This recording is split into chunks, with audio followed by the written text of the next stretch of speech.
Well, different day. Yesterday it was 60 degrees. Now we're at single digits. And hell of a wind and about maybe 3 inches of snow. But that's the way it works. Lucky to get one day in. But a couple of days from now, we're going to be back up in the 50s. So no biggie. I was going out to cut some wood. I should have done it yesterday. I could have done it yesterday. But it's more challenging this way. But I know I got an easy chunk to get down here. What I was going to talk about was I saw yesterday Macron talking shit. It's funny, he got really rattled after, there's French soldiers over in Ukraine, but they like to pretend that they're not. But he got really rattled when the Russians took out a whole pile of them the one day. But it reminds me, I saw a video, I think it was on the Military Summary channel. They show clips from Russian drones. And here's this Russian surveillance drone in one of these little villages.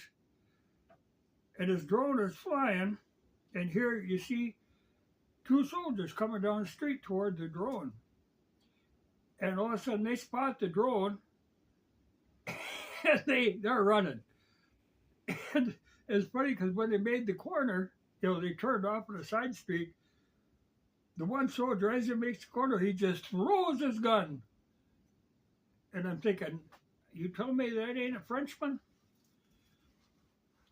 Anyway, so they were talking, they were going to get together. They really want to get a European army that they have some more control over, because this whole NATO thing is a nuisance for them. They like the idea of NATO, but they want more control over it, and if they have their own EU army. So that's, they're farting around with all this, getting these security arrangements and stuff with all these different countries. I thought it was funny too, because they're having a lot of trouble. Poland really is itching to get into Ukraine. They really covet that western part of Ukraine.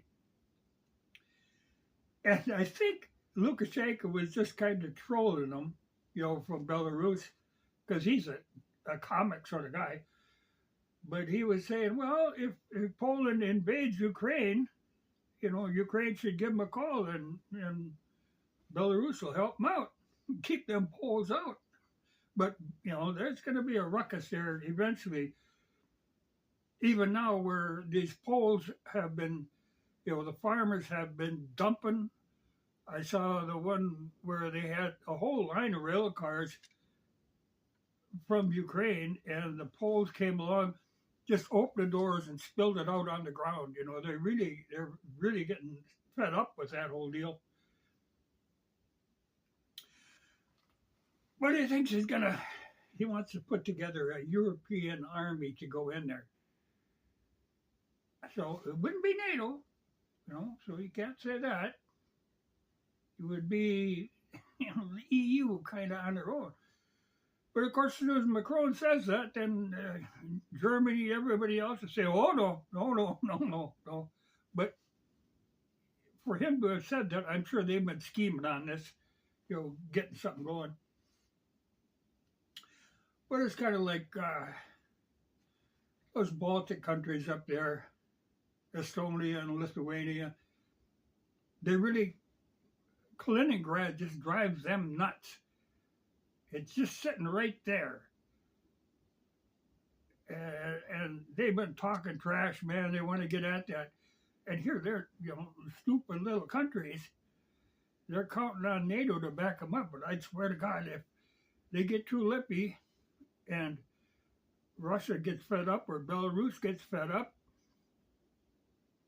I think you could go into there, and I don't think NATO would say a damn thing. But when you're a little country like that, you really got to learn to shut up sometime. But they are the lippiest bunch.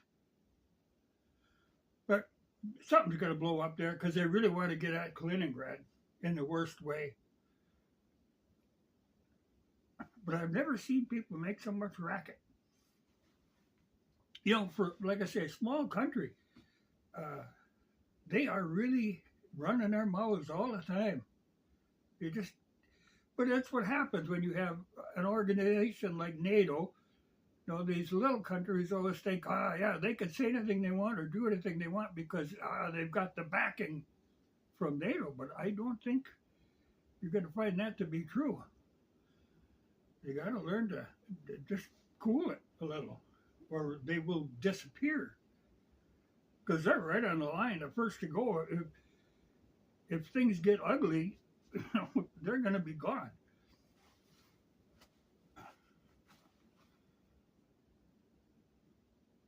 But it is funny, you know, that Macron, he's not a smart man. You know, when you look at how many times people have tried to, you know, go into Russia, they're going to really settle Russia's hash. It never happens. Can't happen. But Macron dreams. He's got some Napoleon complex going there. So he wants to make a jump. Well, it's funny too, you know, because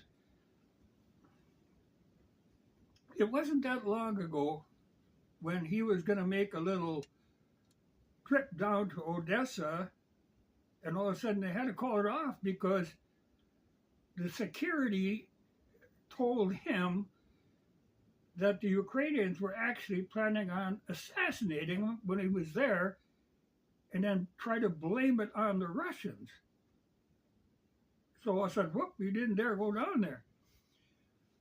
But then like 2 days later, you turn around and sign some security agreement with them. That just seems insane to me. You know, the last people you want to, but they're all making these security agreements, but they're really rather meaningless, but they keep thinking like this could allow them to sneak into Ukraine. And I think if they get in there, you'll never get them out. But they think they can go in there and not drag NATO into it. But these countries are all NATO countries. How can you pretend that you're not under, you know, it's all NATO equipment?